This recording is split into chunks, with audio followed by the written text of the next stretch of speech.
കുടുംബം പുലർത്താൻ ജോലിക്കിറങ്ങിയ 21കാരൻ സ്വകാര്യ ബസ് ഇടിച്ചു മരിച്ചു. പട്ടാമ്പിയിൽ ബൈക്കും സ്വകാര്യ ബസും കൂട്ടിയിടിച്ച് 21കാരന് ദാരുണാന്ത്യം. പൊയിലൂർ സ്വദേശി അമീനാണ് മരിച്ചത്. പലചരക്ക് കടയിൽ ജീവനക്കാരനായ അമീൻ ജോലിക്ക് പോകുമ്പോഴായിരുന്നു അപകടം. പട്ടാമ്പി കുളപ്പുള്ളി പാതയിൽ വാടാനം കൃഷി വില്ലേജിന് പരിസരത്ത് വ്യാഴാഴ്ച രാവിലെയാണ് അപകടമുണ്ടായത്.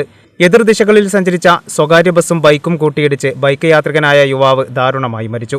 ബൈക്ക് യാത്രികനായ പൊയിലൂർ സ്വദേശി 21കാരൻ അമീനാണ് മരിച്ചത്. അപകടമുണ്ടായ ഉടൻ നാട്ടുകാർ അമീനെ പട്ടാമ്പിയിലെ സ്വകാര്യ ആശുപത്രിയിൽ എത്തിച്ചെങ്കിലും ജീവൻ രക്ഷിക്കാനായില്ല.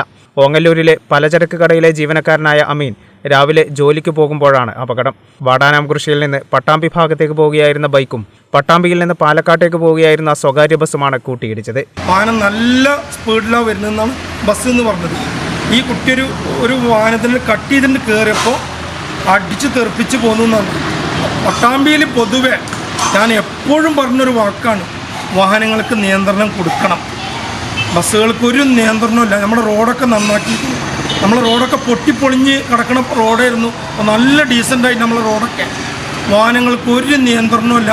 പോക്കറ്റ് റോഡിൽ നിന്ന് ഇഷ്ടംപോലെ വാഹനങ്ങൾ കയറാണ്ട്. അത് നമ്മളെ ഇവർക്കൊരു ബോധവൽക്കരണം കൊടുക്കണം ബസ്സുകാർക്ക്.